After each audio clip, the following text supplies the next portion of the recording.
Sato was a hopeless simp who fell for a hot princess from another world and accidentally married her. However, when their first kiss awakens his power as a hero, and he discovers he must pike 5 hot princesses to become the strongest, so he goes on a clapping spree to save the world. Everything started one evening when Sato was snooping around the woods until he got distracted by a bright light that caused him to fall to the ground. When he recovered, he saw a beautiful princess named Hime and her sage grandfather, Alabasta. It's been 10 years since the incident, and Hime has grown to be hotter than Sydney Sweeney with nuclear milkers.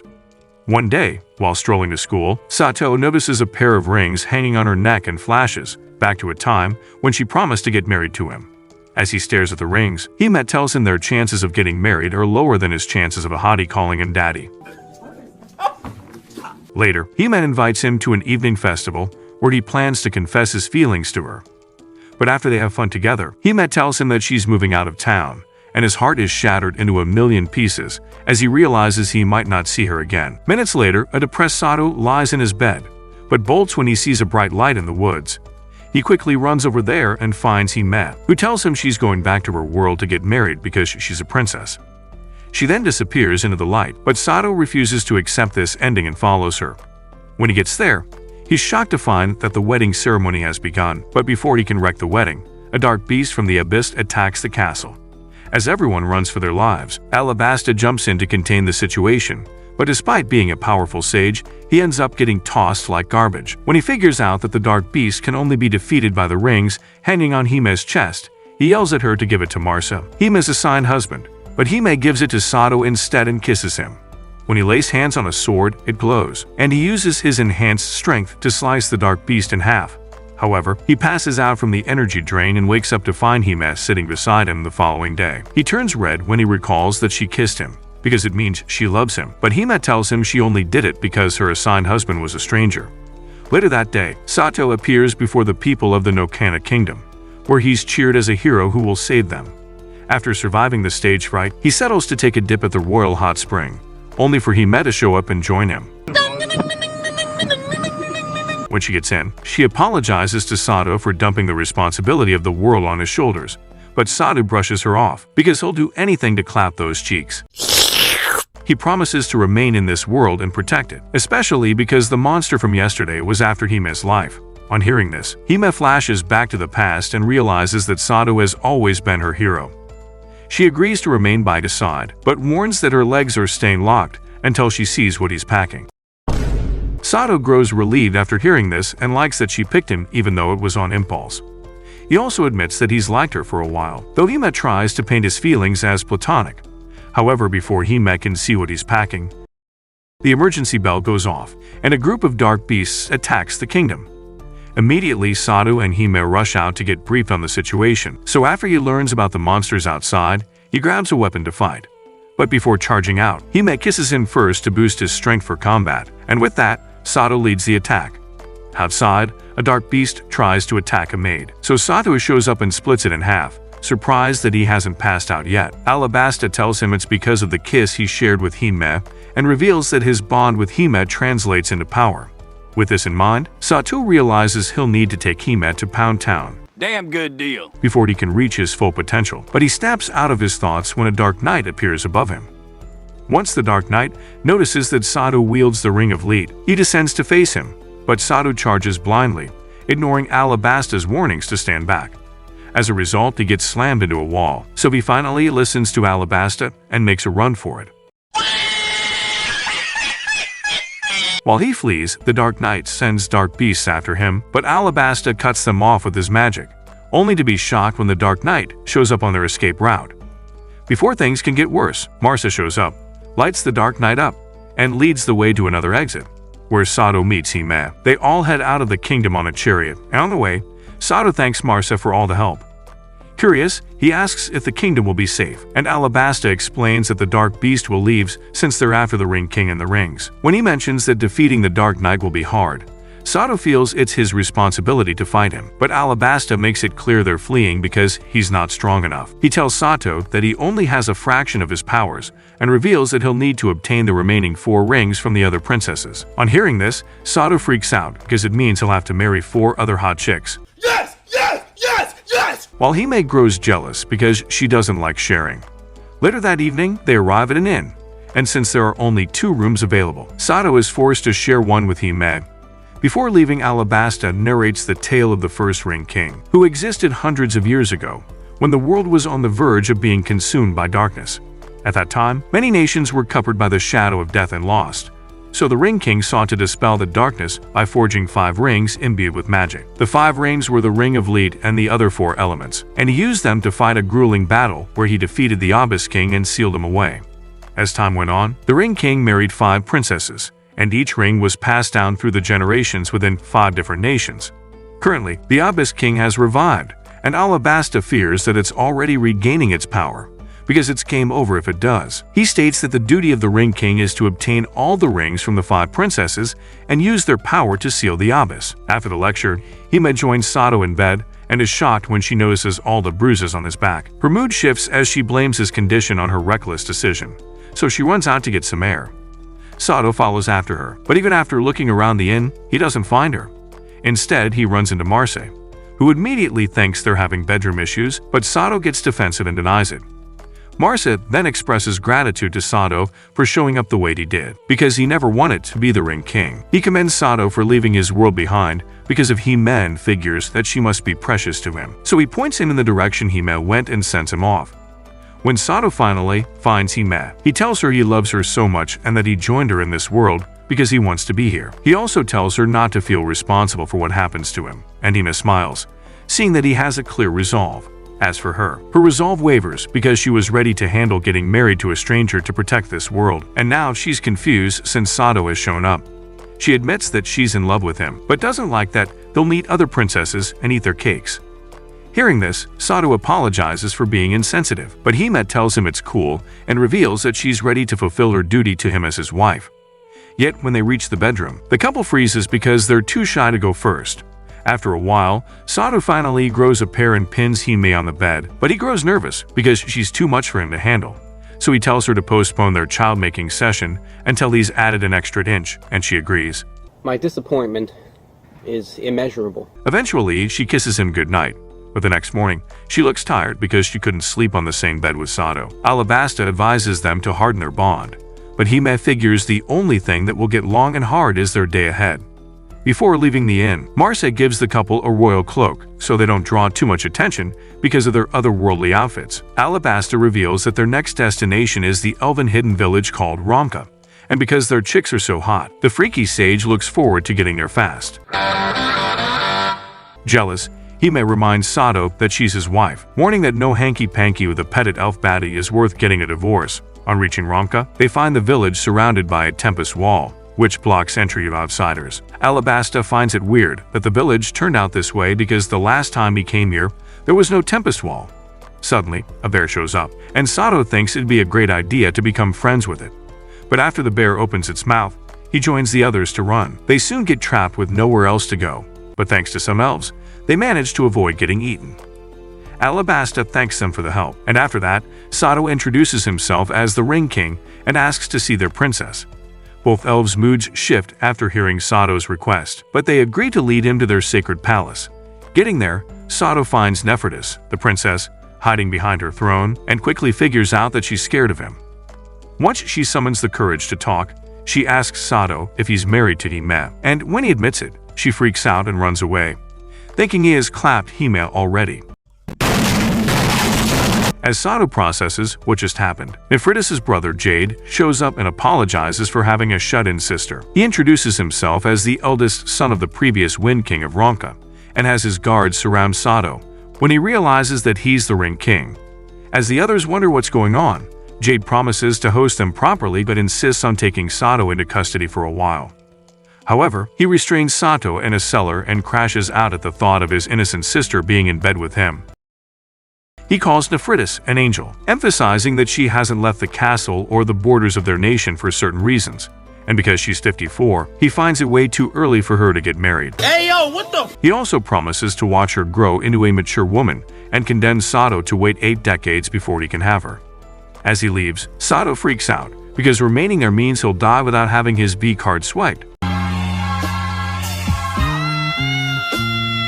Meanwhile, Jade gets questioned by a guard about his actions, and he reveals that he doesn't care about the Ring King because he believes their nation is safe as long as the Tempest Wall exists. About 3 days later, Sato grows exhausted from endless gooning. But he finds another reason to goon when a hot elf named Peridot appears in his cell. She pins him to the bed and covers his mouth, asking what he aims to achieve by obtaining all 5 rings. Deep down, she thinks Sato wants to be powerful enough to clap all the hot elves, but she's shocked to find that Sato is only interested in clapping Hime and making her call him Daddy. Oh yes, Daddy! As a result, Peridot grows interested in him, so she breaks him out of the cellar and leads the way to where the other ring is kept. On getting there, he finds the wind ring on the petrified bodies of the kingdom's previous king and queen, but before he can ask why Nefritis doesn't have it, Peridot drags him to a corner to avoid getting spotted. Just then, Nefritis shows up in the temple and prays to her parents, promising never to join Sato outside the kingdom. Curious, Sato asks about the statues, and he's shocked to learn they're the reason behind the Tempest Wall. He ends up getting spotted by Nefritis, who faints the moment she sees him, but he catches her before she can hit the ground. Soon, word reaches Jade that Nefritis is missing, and he freaks out, thinking Sato might be involved. Meanwhile, Sato sits alone beside Nefritis, who is asleep, waiting for her to wake up because, before now, Peridot told him to find a way to convince the princess to flip to his side. While Nefritis lies asleep, Sato's worldly desires kick in, but she wakes up before he can put something inside her mouth. Nefritis freaks out when she sees him up close. Meanwhile, Jade checks the cellar and realizes that Sato is gone. He immediately suspects Sato had a hand in Nefritis' disappearance, only to be shocked when Peridot arrives and tells him Sato has eloped with Nefritis. Jade crashes out at the thought of Nefritis being defiled by Sato, but when he calms down, he begins to suspect Peridot and promises to search her lair. In the meantime, Nefritis grows shy because she threw up on her clothes, and Sato helped her wash them. While they talk, Sato notices her sudden interest in his world and finds it weird, because she's not the type to go out. But Nefritis admits she usually reads the books Jade gives her, and to her, reading those books is fun, especially because she gets to create mental images of what the outside world looks like. After that, Sato revealed he didn't come to this world for special powers, but because he didn't want to be separated from the woman he loved. Hearing this, Nefritis begins to see him differently, so she throws herself at him and promises to join him in his world one day. But in her excitement, she forgets how close they are, and when she sees Sato staring at her plot, her face turns red. Curious, Sato asks why she's never gone outside despite being so interested in other worlds. But before she can answer, Jade stands outside and calls out to her. Sato tells her she doesn't have to be forced into being his wife, and it's up to her to decide if she wants to be with him or not. So Nefritis decides she'll talk some sense into her brother, so they'll all be on the same page. Outside, Nefritis tries talking Jade into believing that Sato is a good man, but Jade refuses to listen because he feels the wind ring shouldn't leave his petrified parents. When Nefritis argues that she'll have to inherit it someday, Jade scolds her and tells her he's not asking for her opinion. With that, all their zeal to convince him dies, and she ends up joining his side instead. Now Sato stands alone against Jade, who is about to pass judgment on him for breaking out of prison. However, Peridot shows up and takes the blame for breaking him out, but Jade agrees to look the other way as long as she watches Sato. Later, Sato meets up with Hime, who is a bit jealous that he managed to get familiar with Nefritis. As Sato realizes this, Peridot shows up and introduces herself as the oldest elf in Ronka. On realizing that she's a few centuries old, Sato asks her about Nefritis' parents, and she agrees to give them a history lesson upon how the Ronka kingdom became enveloped in a tempest wall. In the past, Nefritis and Jade's mother wasn't the firstborn meant to inherit the wind ring, because she had an older sister. To keep the ring from leaving the village, there was a rule that forced the princesses to marry someone from within their kingdom. However, the eldest princess fell in love with a human traveler, and it was believed that he wanted to steal the wind ring from the start. This caused various rumors to spread among the people, and in a short time, everyone was convinced about the foreigner, especially as the princess's love for him grew stronger. But a time came when he suddenly stopped appearing before the princess, and Peridot couldn't tell what made him disappear. His disappearance caused the princess's heart to be swallowed by despair, so she left the kingdom after cursing it to be swallowed by the abyss.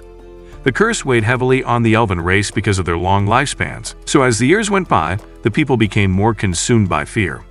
When Nefritis' parents inherited the wind ring, they sacrificed themselves to create a barrier of wind around the kingdom to protect it. But before then, Nefritis' mom made her daughter promise never to venture past the wall of wind, which led to her becoming a shut-in princess.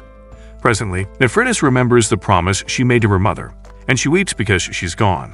The following day, Alabasta tells Sado to ignore the wind ring for now and find the other princesses because they are running out of time.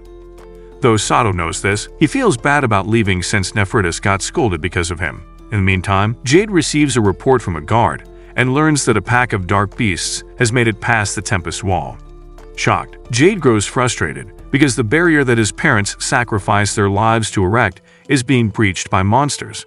Meanwhile, as Sado prepares to leave Ronka, he notices the breach and sees that the dark beasts are headed for the palace. Immediately, he cancels his trip and allows Hime to kiss him so he'll be powerful enough to fight. While the dark beasts terrorize the citizens, Peridot tells Nephritis about the breach, but the shut-in princess chooses to remain inside, believing her brother will handle the situation. In the meantime, a dark knight enters the Ronkan temple and tries stealing the wind rings from the petrified couple, but he's interrupted when Jade shows up. On seeing that the Dark Knight is after the wind rings, Jade attacks him because the kingdom will lose its Tempest Wall if the rings are gone, but he's countered and tossed to the ground like trash. However, he gets up and prepares to fight again, despite knowing his chances of winning are near zero. When the Dark Knight attacks again, Jade assumes a defensive position to block, but Alabasta arrives with the others and saves him. Rather than be grateful, Jade wonders why Sado returned, but Sado tells him it's not to save his ugly face.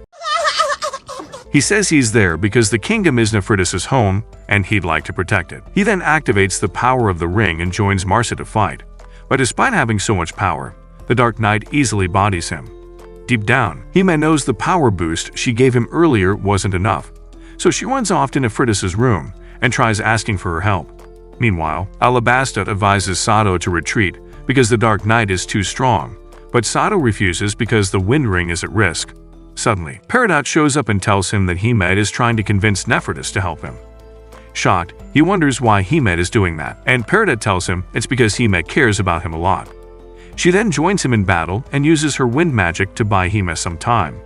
Hime, on the other hand, manages to convince Nephritis to marry Sado, so Sado arrives at the Ronkan temple to shatter her parents' petrified bodies and obtain the wind rings. Before Jade can process what's about to happen, Hime helps Nephritis destroy the statue, which causes the Tempest Wall protecting the kingdom to dissolve. Without thinking twice, Nephritis kisses Sado and gives him the wind ring, which allows him to manipulate the air outside the palace and wipe all the dark beasts out. After that, Sado charges at the Dark Knight, but on the way, the Dark Knight shoots a gush of wind at him.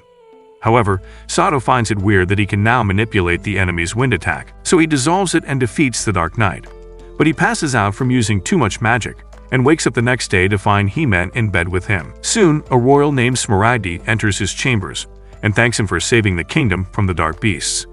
Confused, Sado asks who she is, and Alabasta reveals that she's the elder sister of the previous queen. On hearing this, Hime realizes that Smaragdi was the princess who fled the country after placing a curse on it. Curious, Sado asks what she's doing there, but Peridot reminds him she was the one behind the Dark Knight's mask. Although everything seems shocking to Sado, it begins to make sense when Peridot shows him the ring that was controlling Smaragdi. Smaragdi confesses that she got it after she fled the kingdom, back when her heart was filled with despair from losing the man she loved. While she wandered, the Abyss King took advantage of her pain and lured her into picking up the Dark Wind Ring, which turned her into the Dark Knight. Presently, Sado finds it annoying that he has little information about the Abyss King, so Peridot tells him the Abyss King was defeated by the previous Ring King and sealed in Vanna, a place far north. Alabasta then cuts in, adding that though no one has seen the Abyss King, he creates Dark Knights using his black rings and sends them out to attack innocents. On hearing this, Sado realizes he needs to hurry up with getting the other rings, but he's forced to rest since he hasn't fully recovered. That evening, he finds himself in the hot spring, with both princesses struggling over who gets to be clapped first. My time has come. Hime lies, saying Sado has clapped her multiple times to make Nephritis jealous. But Peridot overhears and grows interested in seeing how hard Sado claps. She puts Hime in the spotlight and takes a seat to watch her live on Lifen's performance. But Sado pushes Hime away, claiming he doesn't want to be pressured into clapping her. However, he ends up showing everyone what he's packing, and Nephritis temporarily loses her sight. In the meantime, Alabasta meets Smaragdi and hands her a pendant from her past lover, who ran away. He tells her that her ex is alive, and that he left because he couldn't bear to see her scrutinized by her people because of him. Smaragdi grows emotional when she hears this, but the next day, After Alabasta leaves, she realizes the old sage was her ex all along. A few days later, Sato somehow appears in his world, and Hime cooks him a nice dish when he returns home. When she asks if he'd like to eat before eating or after eating, Sato's suit mysteriously disappears, and he throws Hime into his bedroom to eat her cakes. However, after he slams her in bed, Nefritis trades places with Hime, and Hime is forced to watch, but she jolts awake and realizes that it was all a nightmare. After that, she joins Sato for breakfast, and Alabasta reveals that they should visit the Land of Water, where the dragon folk reside. All the while, Nefritis chokes on Sato's meat. So Sato checks to make sure she's fine. As he's doing this, Hime grows jealous because Nefritis has been getting all the attention from Sato lately, so she calls him to see if he'll check on her. To her surprise, Sato ignores her and tells her to help herself out, and she crashes out. When Sato notices this, he chases after her, but is shocked to find a moving town on the other side of the woods. When Alabasta arrives, he reveals that the moving town is the Land of Fire, called Nidakitta, which is a nation full of wandering knights and cat people. Since running into the moving town is rare, Alabasta suggests they postpone their trip to the Land of Water so they can meet with the Fire Princess. However, Marsa's mood shifts after hearing this, and Sato suspects he might have someone he wanted to see up north. On arriving in the moving town, Nefritis' nerd signals go off, and she starts narrating the catfolk's lore without being asked, just from seeing their market. Alabasta praises her for nearly matching him in knowledge, but then overdoses it, going into another lecture on how the moving city was built. Unfortunately for him, Hime and Nefritis run off to escape his classroom session. Lost in adventure, Nefritis continues her exploration, but thankfully Hime has her on a leash. Just by meeting the gazes of many feline folk, Nefritis barfs a rainbow. She rejects the idea of catfolk being cute and insists that elves deserve the title. Suddenly, one of the catfolk asks what's wrong, and they admit they got separated from their crew, so she advises them to head for the arena. Meanwhile, Sato nearly loses it after realizing the girls are gone, but he calms down when he notices a lot of female citizens of Nidakitta staring at him. Marsa then explains that the cat people value manlier men with beefier sausages, so Sato tries to act tough, hoping his fake it till you make it act will work, but they see right through him and go straight to Marsa. Me personally, I wouldn't take this level of disrespect. The girls fawn over Marsa, asking if they can touch his sausage. So, out of pity, he modestly tells them to check Sato out.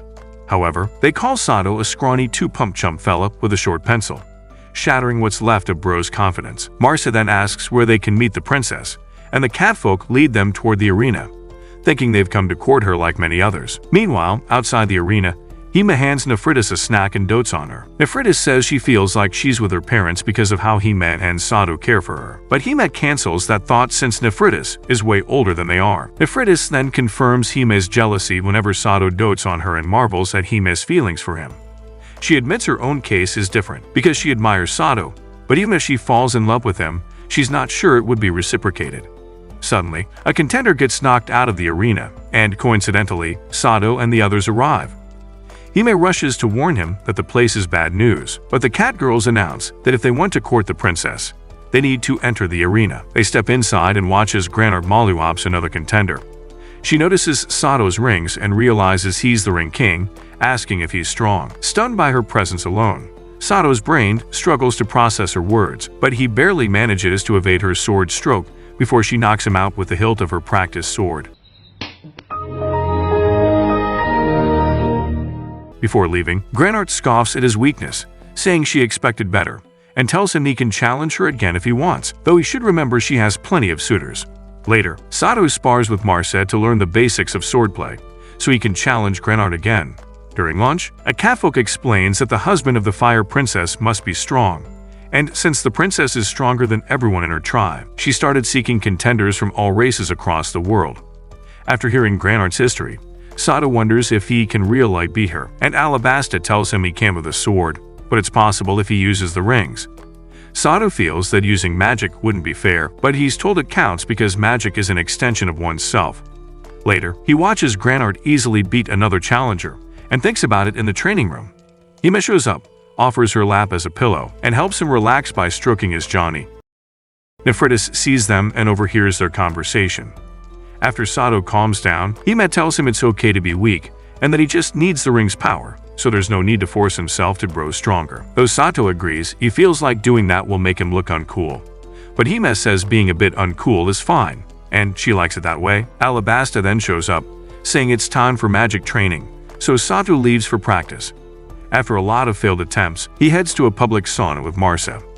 There, Marsa commends him for his diligence in sword training, and Sato is surprised to learn that Marsa is very skilled in martial arts. Marsa explains that those born of the Emperor must excel in intelligence and swordplay, and both his father and elder brother are far more outstanding than him. Curious, Sato asks if Marsa could beat Granard if he were the Ring King, but Marsa admits he might still lose to her in a pure sword fight. As they watch others getting scrubbed, a cute lady shows up asking if they want to be scrubbed, so Sato agrees. You naughty, naughty. Unfortunately, a huge brute shows up instead and wrecks his poor skin. Shortly after, Granard appears and asks Sato to scrub her. But when he hesitates, she reminds him that he lost to her, and should do as she says. As Sato gets a handful of her cakes and milkers, he analyzes her body like a supercar ad. While at it, Granard admits she's tired of endless challengers and asks if he's prepared. She says she wouldn't mind losing to him in their next confrontation if it means fulfilling her duty. As she leaves, Sato declares that he's going to win, so she shouldn't go easy on him. She accepts his bet. Later, Sato trains tirelessly with his sword, noting that he acted uncool. Sato wakes up with Nephritis beaming at him after helping him work on his sausage. She fawns over his abs, pretending she's just checking if he's alright from all his constant training to take down Princess Granard. Nephritis assures him he can defeat Granard if he uses the ring's power, and no one will question it, since that's the ring's purpose. But Sato still considers it cheating. Even so, he thanks her for encouraging him and leaves the bed, ignorant of her attempts to have his sausage to herself. Later, Marsa trains Sato and notices great improvements in his swordplay. But when Sato asks if he can finally land a hit on Granard, Marsa disagrees, saying she's a different breed. If Sato can just follow his footsteps, then there's maybe a 1 in a million chance he'll land a hit. Marsa advises him to use the ring to make things easier, but Sato stubbornly refuses and continues sparring. Meanwhile, as Hime watches him, she overhears two maids saying Granard is very fond of Sato and has allowed him to park his car in her garage. Flustered, Hime overreacts, then later crashes on her bed after realizing the cat-eared tribe's logic wasn't that deep. Still, as she imagines Sato exploring her plots, Hime quickly shoves the thought aside but admits she won't be able to prevent it much longer. The day to challenge Granard arrives, and as Sato prepares to battle her so she'll acknowledge him, everyone cheers for him, except Hime. She watches keenly, coping with the belief that Sato only wants the princesses for their rings. Meanwhile, a challenger who previously lost to Granard finds a black ring calling to him. The moment he touches it, he becomes possessed and storms back into the arena to fight. The guards try to block him, but he forces his way through and charges straight at Sato to unalive him. Thankfully, Granard parries his attack, but the possessed knight summons abyssal monsters into the arena. Right then, the cat-eared folks spring into action, with some fighting the monsters, while others evacuate the crowd. Left to face the knight, Granard tries attacking him, but her weapon melts. Sato follows up, swinging his wind-damped wooden sword, but he's swatted away like a fly. Granard rushes to check on him and assures him she'll handle it, but Sato warns her it's dangerous since her weapon didn't work. Still, she refuses to give up, insisting it's her duty to protect those weaker than her, with him included. Determined, Sato promises to lure the possessed knight to give her an opening. She agrees, and he enacts his plan by yelling at the knight to use his ring. The abyssal knight charges, blasting flames at Sato, but he endures the heat. At the last moment, he activates the wind ring, blowing away the fire and sending the knight flying. Granard immediately follows up, knocking the sword out of his hand before tossing her own blade to Sato, telling him to land the finishing blow. With the help of the lead ring, he slashes the knight down, so the black ring falls off, and the knight regains consciousness. After stopping the chaos, Granard tells Sato she sees his potential and considers making him her husband. But Sato surprises her by refusing pity, vowing instead to make her acknowledge him in a match and under his sheets. Soon, their duel begins and Granard completely outclasses Sato. Mid-fight, she warns that he'll lose unless he uses the rings. Meanwhile, Nephritis notices Hime still not cheering and tells her that Sato is fighting for her sake. Sato then tells Granard he doesn't want to use the ring's power because it's borrowed, especially because he wants to look cool for Hime. Hearing this, Hime finally cheers for him, promising to let him hit if he claps granite and wins. Damn good deal. Sato gets fired up after hearing this, but he enters a trance where the rings speak to him, offering to reveal Granart's movements and help him fight. Sato accepts, and when Granart charges head-on, she suddenly vanishes from his sight, but thanks to the rings, he notices that she's above him and counters her in midair. As he's pronounced the winner, Granart kisses him, grants him her ring, and acknowledges him as her husband, calling him the first man to defeat her. She even tells him to plot things with her, but to her shock, Sato refuses. When she asks why, he reminds her that he may already promised to let him hit, so after that, he heads straight for the bedroom to clap her. Finally! But ends up passing out after feeling he missed milkers. Do me a favor, please. Get out of here. The next morning, he teases Sato about his performance. But Nephritis bursts her bubble by pointing out that he went limp before the main event. And to make things worse, Granart reveals she also watched the entire show. That evening, the citizens of Nadikita host a banquet, and Granart announces that they'll once again serve under the Ring King. Sato tries to confess to Granart that his victory wasn't entirely his own, but she cuts him off, saying he never would have had the chance if he'd given up early, so she appreciates him. Meanwhile, Hime grows jealous while watching them and ends up passing out after finding happiness in a bottle of liquor. Sato carries her indoors, but just as he's about to leave, she stops him, pleading for reassurance. He tells her that she made him glad when she cheered for him, and then, shyly, he admits she should postpone their child-making until they're back in his world. She agrees, thanking him for cheering her up, so as a reward, she gives him an open check, saying she'll do whatever he asks, and of course, bro plays with her nokers. Granart, who has been watching from the sidelines, finally loses patience with how slow Sato is. Frustrated, she pounces on him, telling him about child-making, and that's when the other princesses realize that she has a few screws loose, so they knock her out on the spot. The following day, the party arrives at Massa, the land of water, where Sato learns that Marsa couldn't join them despite wanting to visit. Out of nowhere, a girl runs up to Sato after hearing he's the ring hero. She hands him flowers, kisses him, and a ring appears on his finger, signifying that he has just married the fourth ring princess. She laughs at tricking him, then introduces herself as Saphir, the maiden of the Ring of Water. After revealing her prank and greeting the great sage, Saphir calls Sato her town's governor and offers to show him around, warning that if he doesn't act fast, her town will perish. Before they can continue, an Imperial Knight commander shows up and orders Saphir back to the palace. But she refuses, declaring that she's already married to Sato, the Ring King. Without hesitation, the commander orders Sato's group to follow him, and on their way, they notice countless Hessoris Empire guards stationed in the city. Sato learns that the commander is Sluter, the first prince of Hessoris and Marsa's older brother, a man notorious for subjugating many nations. Saphir scoffs, calling the Empire an occupying force that claims to protect them from Abyss monsters. Granart adds that the soldiers are likely gathering support to oppose the Abyss King's resurrection. When they arrive at the palace, a monster suddenly bursts from the ground. Saphir smirks, mocking the palace oracle's prediction for being right again. The monster attacks Sato, but with Granart's warning, he uses the ring's powers to slay it. Witnessing the feat, Sluter admits that the old legends are no fairy tales. Soon after, Sato and his group are welcomed into the palace. But the moment Saphir tells her father that she has given her ring to Sato, the oracle interrupts. She claims that Saphir has made a grave mistake, just as she foretold, and brought ruin to their land. The king immediately grows frantic, and the oracle escorts him away. Left behind, Saphir explains that her father was once a great king, but now relies entirely on the oracle. Her younger twin, Saphira, then arrives after hearing that Saphir married Sato. She berates her sister for choosing such a plain-looking husband. Granart tries to defend Sato, but only ends up insulting him further, leaving him to salvage the situation.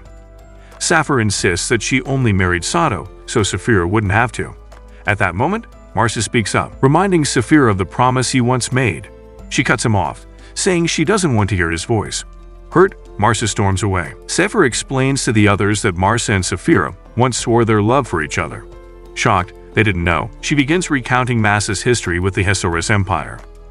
Long ago, Hessoris invaded Massa after exhausting their own territories, and since they were unable to win outrightly, they switched tactics by sending Marsa as a diplomat to infiltrate and learn the land's inner workings. During that time, Marsa didn't act as he was ordered. Rather, he fell in love with Saphira and swore to return for her. However, the Empire called him back and ordered him to become the Ring King. If all had gone according to plan, he could have married Saphira, but he abandoned his duty and passed it on to another. Not long after, the oracle appeared, and her predictions started proving true. The king placed her at his side, and soon after, Hazora's soldiers filled their streets. Currently, Marsa chases after Saphira, telling her his feelings haven't changed. He confesses that he abandoned the role of Ring King because he felt unworthy, but Saphira, who is unmoved, says she can't understand him anymore and runs off. Elsewhere, Sato begins to suspect that the Oracle is tied to the Empire. Saphira agrees but says they need proof to expose her. At that very moment, the Oracle secretly orders assassins to unalive Sato and steal his rings, claiming it's for the ruler's sake. The assassins sneak into Sato's room, seething with jealousy, only to discover Granart missing. She suddenly ambushes them, knocking them all out, and immediately suspects that the Oracle sent them. Though they escape using smoke, Granart concludes from their movements that they are from the Empire. The next morning, she informs Sato, and as they walk to the sunbathing area, an assassin looses an arrow at him, but Alabasta stops it without anyone else noticing. While the princesses, except Granart, slip into the water, Alabasta explains that dragon folk need sunbathing to regulate their temperature. Meanwhile, the cat princess brazenly eyes Sato and tells him outright that she wants to consummate their marriage that night. Unfortunately for her, Hime overhears and immediately gatekeeps Sato, declaring herself first in line. Granart disagrees with Hime's claim to first place, arguing that the order should be determined by how grippy they are. As the two quarrel, Nefrita sneaks behind them to get a head start, but Saphir interrupts, strutting in with a swimsuit that violates every rule in the book. The other girls immediately complain about her outfit, but Saphir shrugs it off, reminding them that it's her garden and she often streaks around here flashing her plots. Hey, yo, what? After breaking up the squabble, Saphir warns Sato not to let his guard down, since the Oracle will keep trying to get rid of him. Later that day, Sato finds Marsa blaming himself for Masa's current state. Sato asks why he didn't become the Ring King, and Marsa confesses that the burden felt too heavy. Unsatisfied, Sato says Marsa should have taken it upon himself, especially since his relationship with Saphira was at stake. But Marsa replies that the expression on Hime's face when she saw Sato show up and object to their wedding was reason enough for him to step aside. He admits he's too weak to ignore people's feelings, unlike Sato, who was willing to throw away everything for Hime's sake. Calling himself a failure, Marsa declares Sato the true embodiment of the Ring King. That night, Marsa pleads with Sluter to stop meddling with Masa. Sluter refuses, reminding him that it was their father's decision to send reinforcements. He also warns Marsa that he still hasn't been forgiven for disobeying the order to become Ring King, so he must keep reporting to the Empire, or risk being left without a home. After the meeting, the Oracle confronts Marsa privately. She orders him to steal Sato's rings, claiming it's his father's will. She says the only reason he's been by Sato's side is to gain his trust so he can betray him. Finally, she reveals that in 3 days, an army of monsters will attack Masa, and Marsa should use that opportunity to unalive the Ring King. Only when Marsa corrects his mistake will the Emperor forgive him, and only then will he be able to win the princess he loves. For that to happen, he must slay Sato, the foreign entity in their world. The Oracle hands him an ancient sword said to twist and distort the flow of magic, claiming that the Ring King won't be able to defeat him with it. As she leaves, she tells him she'll be waiting for him to return with the rings to the Empire. The next morning, Marsa wonders what he should do, and he remembers the Emperor's words that his only value lies in being his child. Lost in thought, he wanders into the garden, unaware that a princess is sunbathing in the pool. When she sees him, she bolts as if he were played. Why are you running? Why are you running? And it breaks his heart even further. Depressed, Marsa succumbs to despair and yields to the enchanted sword's will. Later, Sluter holds a meeting in the palace, laying out the strategy he has devised against the monsters the Oracle predicted. He orders Sato to guard the palace, and once the meeting ends, Sato steps outside with the princesses following close behind. Hime kisses him to boost his ring power, with Granart and Nefritis quickly following suit. Meanwhile, at the riverbanks, soldiers struggle desperately against the monsters, and at the palace, a massive abyssal creature emerges from the waterfall.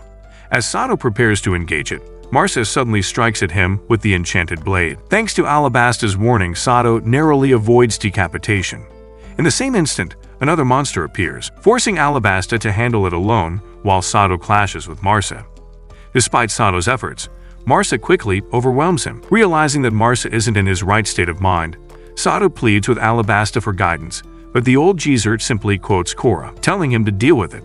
As the battle continues, Sato tries channeling his ring's power, but Marsa's sword extinguishes the magic. At once, the rings speak, labeling Marsa a failure and urging Sato to go all out and eliminate him. Sato refuses. Though unsure how to fight Marsa without giving it his all, he soon realizes that he hasn't suffered a single serious wound despite Marsa's superior swordplay. He concludes that Marsa is still himself. As they duel, Sappho rushes to the other princesses, informing them that Marsa is fighting Sato with the intent of stealing the rings. Alarmed, they run to the balcony and watch as Marsa charges in for a decisive strike. To their shock, Sato lowers his weapon and takes a slash to the shoulder. From Marsa's hesitation, Sato concludes that his true self remains intact. Calling him a kind person, Sato surprises everyone as Marsa collapses to his knees. Marsa begs Sato to unalive him, lamenting that the woman he loves has abandoned him. He calls himself a failure, unworthy as a prince, and even sulks for wounding Sato. But Sato instead thanks him, saying it's thanks to Marsa's kindness that he has come this far. Drawing closer, Sato declares that he will become Marsa's worth, and that he needs him at his side to fulfill his role as the Ring King. At that moment, the ring commands Sato to destroy the gem embedded in the enchanted sword. Sato swings and shatters it, unraveling the oracle's scheme. The witch curses bitterly, calling all her pawns useless for failing to unalive Sato. But before relief can settle, the monsters break free from Alabasta's control and lunge at the princesses. Granart slices off a tentacle, only for another to seize Sappho and violate her more brutally than any succubus. Suddenly, the oracle appears before them, and they immediately conclude she is the mastermind behind all the monster attacks. She seizes Sappho as a hostage, forcing Marsa to step forward. Accepting that he once did resent Sato, Marsa shocks everyone by asking Sappho to marry him. In that moment of surprise, the oracle lowers her guard, giving Sato the chance to slash through the monster's tentacle and free Sappho. Marsa catches her in his arms, but she scolds him, saying it's unfair to propose when they're caught up in such a situation. Enraged, the oracle fuses herself with the monster, morphing it into a hideous abomination to destroy them. But before she can strike, Sappho calls Sato a fool for being too kind and then plants a kiss on his cheek.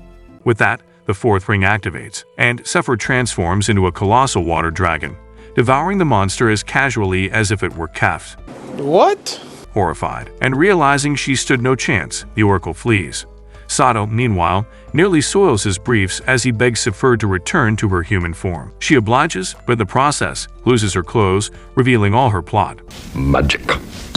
Marsa then apologizes to Sato, and they shake hands, re-establishing their friendship once more. Later that day, the king addresses Sato and his crew, thanking them for saving his city. He informs them that he will lend his strength in fighting the Abyss King. He also thanks the princesses for helping fend off the monsters, but vows to handle things himself, and if the nation ever needs their help again, he will call for them. The king then apologizes to Sappho for the trouble he caused her and praises Sato, saying he is a good husband, but Sappho objects, calling him a fool with magic power. Marsa, on the other hand, introduces himself as the Ring King's knight and asks the ruler for Sappho's hand in marriage. The king apologizes for not noticing Sappho's pain sooner and agrees to their bond. While everyone rejoices at their reunion, Hime grows jealous, wishing things could have turned out that way for her. Marsa then passes the baton to Sato, saying he's next. At first, Sato struggles to find the right words, but then realizes the new couple have already consummated their marriage. As Sluder walks out of the palace, Marsa calls after him. Sluder tells Marsa that he is heading back to the imperial capital to uncover the truth behind the mystery tying the oracle and the monsters to the empire. He then tells Marsa to return home someday, promising he'll be waiting. Meanwhile, Emperor Hazaras speaks with the oracle after hearing of her failure to seize Marsa. She approaches him, attempting to persuade him to join forces with her so they can conquer many nations. But when she tries to peer into his desires, he instantly cuts her down. He informs her that he only entertained her because their interests once aligned, but now that has ended. This is no longer the era for gods to rule, he declares, but for men. And for that reason, he vows to exterminate anyone who interferes, whether it be the Abyss King or the Ring King. The four princesses corner Sato on his bed and demand that he let go of his grip and let them do the job for him. As they fight for who should be the one to take the lead, Sato, whose instinct is screaming with joy due to living the dream, does a 180 by telling them that he's monogamous in nature. Hime rejoices, but the others don't care and want him to use them however fit to relieve his sausage. Instantly, Granart pounces on him like a tiger, revealing her milkers and asking him to take control. He then sees two other princesses waiting for him to park his truck in their garages. And while all the cursed energy flowed into his pants, he gulps as he sees Hime disgusted at him for trying to share her personal sausage with others. The following morning, Sato wakes up next to his wives, so he asks Hime to go out with him on a date, informing her that they've been cooped up in the palace since they got to the land of water. Upon hearing about the idea, Nefridis rejoices, thinking it'll be a group date, but Sato sidelines her. To his surprise, Grenard and Saphir ask him to do as he pleases without whining about wanting to tag along. A while later, as Hime showers, she marvels at the body soap Saphir gave her and imagines Sato using the lather as baby oil. Shortly afterwards, Sato meets Alabasta for cash, and he hands him extra, advising him to spend the night alone with Hime.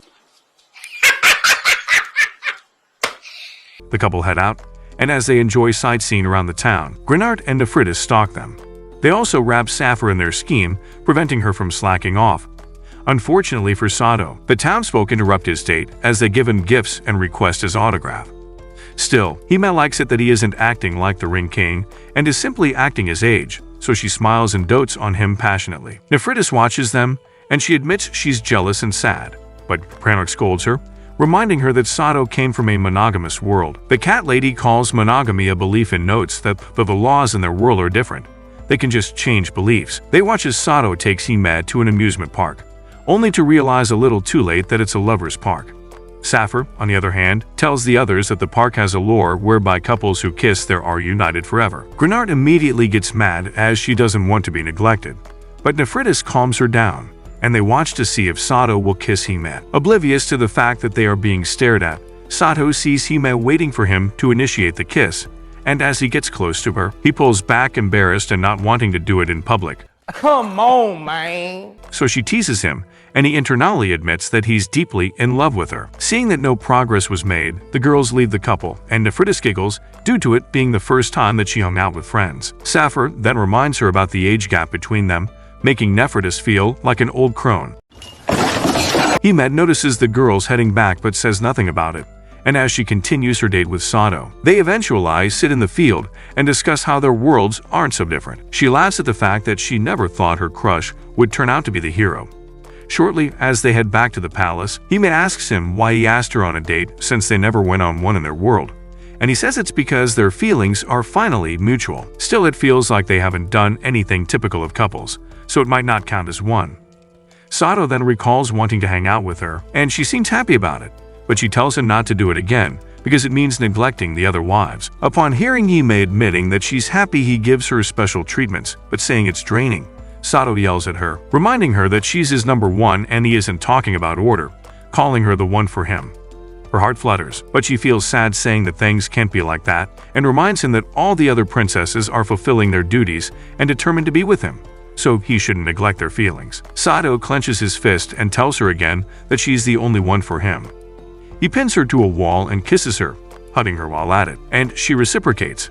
After the smooch, he nearly bolts to get some milk, but she stops him, saying she doesn't want to go back to the palace, reminding him that she's the one for him, and it sends blood into his little Johnny. My time has come. Sato's mind starts pacing about as he wonders what to do, and an innkeeper who overhears them suggests they spend a night together at her inn. Embarrassed, Hime declines the offer and suggests they head back to the palace. They do as she suggested, and later that day, Alabasta and Marsa hold a meeting with Sato and the princesses, informing Saphir that she must leave the land of waters and follow Sato. Saphir whines like a child who has to go to school and calls Sato the harem king, but she eventually agrees to it after teasing Saphir. Later, Saphir speaks to her sister privately and apologizes that Marsa won't be staying with her, but, like a proper adult, Saphir understands. She assures Saphir that she'll protect their land and then asks Saphir to take care of Marsa on their journey. The twins hug each other, and Saphir joins Sato on his journey to the land of Earth. On their way, Nefridis tells them what she knows so far, saying the capital, Adanokun, is inhabited by dwarves. As they venture into the lands, Saphir informs them that the dwarves were wiped out during the previous battle with the Abyss King, and the rest of them isolated themselves deep underground to lay guide. Worried, they ask Alabasta how they plan to find the Earth Princess, but he tells them that he's clueless. Later, they arrive at the mountain and walk to their destination on foot. About 3 days later, they venture into the mountains but do not see any signs of the dwarves. They start complaining, but Sato reassures them that Saphir can deal with any monsters that come their way with her transformation. She bursts his bubble by telling him the strain and effect she suffers after each transformation, and she finds it hard to believe that she's paired up with incompetent princesses. They carry on their journey and set up a tent later that night, but as the others sleep, Sato stays on guard with Alabasta and asks him if there's any point in guarding the wedding rings, since the people of the Empire are planning to fight the Abyss King without relying on the ring's power. Alabasta explains that the world is a vast place, and not everyone believes in the same metrics, so it's a normal thing to expect. He then confesses that based on what he's heard so far, the Abyss King's power is immeasurable, and he isn't sure the Empire can stop him, which is why Sato will have a role to play. The sage suspects that there's a possibility the fifth ring will come to them if the Abyss King's resurrection goes according to legend. After lifting Sato's spirits and sending him to bed, Alabasta talks down on himself. The next day, they arrive at Idanoken and see fossils of abyssal monsters scattered across the capital. The decapitated city looks abandoned for hundreds of years, and while Hima says she doesn't like the silence, the bookworm, however, loves it. Saphir, on the other hand, acts spoiled and asks Granor to watch over her. But Granor opts to carry her while they search for the fifth princess. As they continue their search, Hima senses an unknown presence nearby, but continues with the rest of the group after failing to spot the figure. They head to a throne room and Sato nearly freaks out after seeing a golem corpse. But Alabasta educates him, calling the golem a puppet that cannot function without magic. Nephritis then informs them that she learned the dwarves built a civilization that ran on magic power, and are a race that devoted everything to honing their mastery of smithing. They could manipulate sorceress machines as weapons, and were more advanced than the other races. After searching everywhere, the sage concludes that they'll have to go underground to find the ring. Suddenly, the puppet moves and attacks Sato, but he evades and strikes it back. Confused, he asks Alabasta why the puppet can move, but they realize that it's putting on an Abyss ring. The puppet complains on behalf of the dwarves, asking why their race was the only one that got wiped out, so it vows to get rid of the others. With its ring, it erects a barrier trapping Sato with it and keeping the others away. It immediately lunges at Sato, calling him an outsider who has no business with their world, but Sato refuses, saying that as long as it's Hima's world, then it's his duty to protect it. In that instant, Alabasta breaks open the barrier, and Hima jumps in to kiss Sato. Instantly, his sabers glow, and he charges at the puppet, but it creates another earth wall to intercept him. Sato's rock-cutting saber easily dices the wall and slays the puppet. Suddenly, a voice echoes from the Black Ring, saying that the time for the resurrection of the ancient king is ripe. The ring disappears along with all the other black rings around the kingdoms, and immediately, they appear on the Abyss King's fingers in a separate dimension. As a result, multiple portals open up and abyssal monsters emerge from them. The party quickly retreats outside to study and strategize how to fight the creatures, but on getting there, they see the darkened weather and multiple hordes of the creatures lying in wait. Sato immediately asks Saphir to transform and fight their foes, but she reveals that due to the bad weather, she's as useless as Sakura. Alabasta then encourages them to fight the monsters head-on, so they take down a lot of them. But after a while, Sato loses his strength and notes that there's no end to the creatures, so Alabasta creates a diversion before initiating a retreat for the party. As Sato tries to catch his breath, Alabasta alerts the party as he sees a huge portal with masses of abyssal orcs trooping out of it. So he admits that the Abyss King has revived. He falls to his knees as he states that he has lost the gamble, because Sato can't defeat the Abyss King without the fifth ring. Suddenly, Sato senses the Abyss King, and he panics, urging that they run away and try to find the Earth Ring. But Alabasta tells him it's too late, because there's no place they can go that the Abyss King won't find them. Without completely losing hope, Alabasta opens the gate to transport the rest of them back to Earth, but as a monster tries to snack on him like a candy bar, Marsa protects him. The sage then apologizes for things not going as planned, so he asks Sato to free the girls from the ring's fate. With that, he teleports them back to Earth, and stays behind with Marsa to fend off the monsters nearby. After being transported to Earth, the princesses try to live a normal life and dress like normal humans.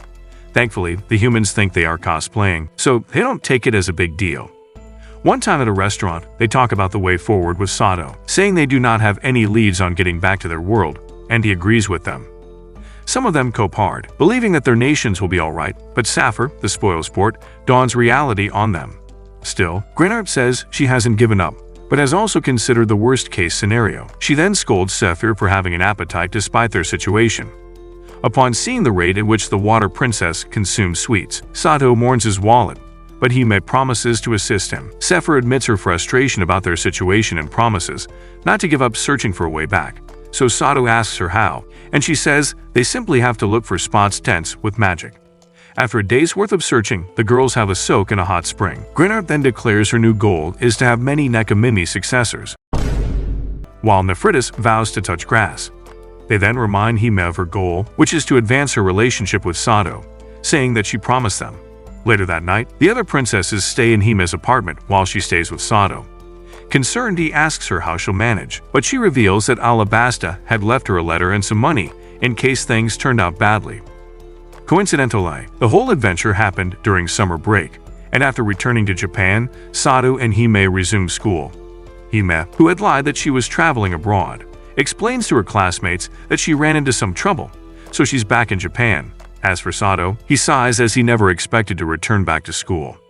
Days pass, and Nephritis becomes accustomed to the city's library, while Granart makes friends with a lot of cats in the neighborhood, unlike Saphir, who stays back home and is constantly lost in thought. One night, Sato sneaks into the forest and laments their predicament, but Hime follows him, asking why he's been constantly going out at night. He confesses that he doesn't like the princess's fate, and Hime then reminds him of Alabasta, asking him to free them of their fate. She hugs him and tells him to find happiness with her. Sato pushes her back, and as he makes up his mind to say something, a bright light suddenly emanates from the nearby shrine, and a girl falls out of it. She gets on her feet and calls Sato the Ring King, saying she's waited for him for so long.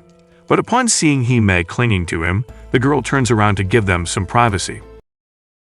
Quickly, they call her back, and she reveals she's Amber, the protector of the Earth Ring. Shocked, Sato asks if the Earth Princess was in his world all along, and Amber explains what happened after the last battle with the Abyss King. Back then, the dwarves created her deep underground in Idanokan and bestowed upon her the Earth Ring, a replicated vessel of the dwarven princess that would withstand the test of time. Presently, she walks closer to Sato and offers to join forces with him so they can stop the Abyss King. But to their surprise, Hime yells at her to stop. She cries, saying that their world, Arnulus, is done for because the Abyss King has returned, and that was why they were sent back to Earth. So there's no reason for Sato to go back. Realizing that the Abyss King has already awoken, Amber tells Sato that she'll be waiting in the shrine in case he changes his mind. The following night, while the party is having dinner, Granart complains about being bored. She mentions that Nephritis and Saphir feel the same. Saphir then asks where Sato and Hime went last night, so Hime lies to them without mentioning their encounter with Amber. Later, after the princesses fall asleep, Sato confronts her for not telling them about Amber. But Hime expresses her worry, unsure if he can defeat the Abyss King. She says it's better they remain on Earth. Meanwhile, Granart, who isn't asleep, listens to them keenly and isn't surprised at Hime's decision. The following day on their way to school, after Hime leaves Sato, Amber spooks him by appearing from the bushes. She then informs him that someone came to the shrine looking for her, but he was simply searching for happiness. Later that evening after school, she meets with Sato at a cheap fruit store, and she advises him to go for apples. Later that night, he goes to her shrine, and she shows up, informing him that she can return him to Arnulus once he takes her ring. The next evening after school, Amber meets with him on the school rooftop. After learning that Hime has gone home early, she asks him if he plans to return to Arnulus as soon as possible, but he tells her that the look on Hime's face discouraged him. Amber informs him that the ring's power is absolute, and he can seal the Abyss King with them. Surprised, he asks her why she's certain, and she says it's what she was taught and why she was created. That explains that the princesses exist to help the Ring King defeat the Abyss King, and it isn't a small task. The statement sparks an answer in him, and he asks her to give him a ring. Happily, she walks to him and kisses him after seeing his resolve, and he obtains the final ring. Later that evening, he returns to his apartment, and Hime jumps him like a thirsty hoe after seeing the monster he's packing. She then notices the fifth ring on him, and he informs her that they'll be going back to Arnulus. Instantly, she breaks into tears as she worries about him dying in her world, but he reminds her how she threw away their decades' worth of friendship to fulfill her duty. Sato continues, saying that despite Alabasta's wish for the princesses to be rid of their ring duties, he interprets it as ending the war for good. He assures her that he won't lose and that she's the only one for him. Convinced, Hime expresses her relief and asks him to do his husband duties with her. You naughty, naughty. So he buries his hands in her milkers and tries to take their relationship to the next level. Unfortunately for them, Amber appears, announcing that she has finished a teleportation spell, which will take them back to Arnulus. Realizing she came in at the wrong time, Amber informs them that the portal will soon close, so they should decide quickly. Sato prepares to wake the others, but to his surprise, Granart barges into the room while carrying the other girls. Hime apologizes after realizing that Granart was aware of how selfish she was, but Granart doesn't hold a grudge against her. Sapphire wakes up after seeing the bright light, and once she sees Amber and learns that they can return to Arnulus, she cries happily. In less than a minute, they leave the room and head for Arnulus. Sato and the princesses arrive at Idanokun in Arnulus. Amber scans for life nearby, but senses nothing, so she lights up her gem and uses it as a lamp to guide their way. When they leave the throne room, they find the corpses of Imperial soldiers scattered across the floor. Following Granart's senses, they press on and eventually spot soldiers still struggling against abyssal orcs far ahead. At that moment, Sato's rings blaze to life because he can feel the Abyss King's presence. They watch as the soldiers launch arrows at the Dark Lord, but the Abyss King effortlessly swats them aside. Sato steels himself to face him, and Amber quickly points out a hidden path he can take to strike by surprise. Before he departs, the princesses give him their heartfelt support, kissing him and promising playful rewards once the war is over. Yeah, boy. With his spirit burning bright and Magnus in hand, Sato charges through the flank of the horde, tearing his way forward until he stands face to face with his nemesis. The Abyss King greets him with cold amusement. Sato responds with a powerful overhead strike, but the Dark Lord parries it with ease. Then the power rings speak as they merge into one, releasing an overwhelming surge of energy. Sato channels it into a mighty swing, striking with all his strength. The explosion of force annihilates every nearby creature. But when the dust clears, the Abyss King still stands. Even the unified ring is stunned by his survival. Exhausted, Sato collapses, only to hear the Abyss King mock him as another ignorant puppet. Sapphire breaks down in despair, wondering why the prophecy failed, but Granart charges in to shield Sato. Amber rallies Hime, promising they won't let him die. Meanwhile, the Abyss King lifts Sato and attempts to drown him in the void, but Granart strikes at the Dark Lord while the others pull Sato to safety. In response, the Abyss King summons another wave of monsters. They fight desperately to hold them back, though Granart is nearly subdued before Amber saves her. Sato tries to summon his ring once more, but his strength fails him and he blacks out. When he next opens his eyes, he's drifting through fragments of memory. One moment, he's on his school rooftop, then suddenly, an Abyss ring calls out to him, filling him with unbearable pain, as though he's drowning. A hand stretches out from the void, clawing for his life. Then, a childhood memory of Hime flickers before him, and he awakens on the back of a giant bird. Seeing Alabasta, Sato assumes he has passed on, but Alabasta corrects him. He looks around and finds his bride safe. Alabasta explains that he carved out an opening to spirit them away from the Abyss King. Mars is alive as well, thanks to Smaragdi, the woman standing behind him, who helped them escape during the battle. With the Abyss King wounded, the monsters retreated, granting them a brief reprieve. Alabasta praises Sato's efforts and reports that each nation is fighting off the swarms of monsters that emerge within their borders. Though the situation is chaotic, the nations still stand strong. Returning to the capital, Sato faces the citizens and swears to them with renewed resolve that he will save the world. Later, Sapphire turns to Alabasta, asking why they failed to defeat the Abyss King even after uniting the 5 rings. Alabasta admits that he doesn't know. It wasn't until his journey alongside them that he even learned of the black rings worn by the Abyss King. Amber confirms she had no idea such a thing existed. Lost and uncertain, Sapphire asks the sage what they should do next. Alabasta explains that before their next battle, they must draw out more of the ring's true power, and for that, Sato will need to deepen his bonds with the ring princesses, even if it means pushing his body and his gear to their limits. Marsa soon joins them, relieved to see them safe. Alabasta then addresses the princesses directly, telling them to seek the strength worthy of being the Ring King's wives so they can stand beside him in battle. With a wary smile, he calls this process wife training. That night, a maid escorts Sato to his wives' chambers. As he opens the door, the sight before him sends sparks racing straight to his sausage. So Granart boldly tells him to replenish her energy. The mere thought of pulling an all-nighter scrambles Sato's brain so badly that he nearly fries his caveman circuits. The next day, Sato walks with Hime through the quiet capital. She shares that she has begun her bridal training as well and asks that he rest easy while she gives it her all. She leads him to her parents' grave, where she gently lays down flowers. Hime tells him her parents died protecting her when she was little, and that she has a younger sister somewhere in Arnulus, but she doesn't know where. Taking Sato's hands, she addresses the grave, calling him her husband and thanking him for helping her return home. What they don't realize is that Alabasta and the other princesses have been quietly listening nearby.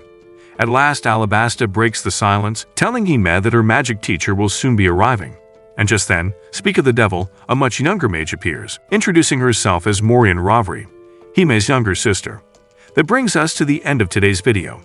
If you've watched up to this point, let's confuse the fake anime watchers by writing pink tits in the comment. Make sure to subscribe if you're new to the channel and give me 10 likes so I'll post unplotted. Also, if you're into anime recaps like this, check out the next video. You might just goon to it. Peace.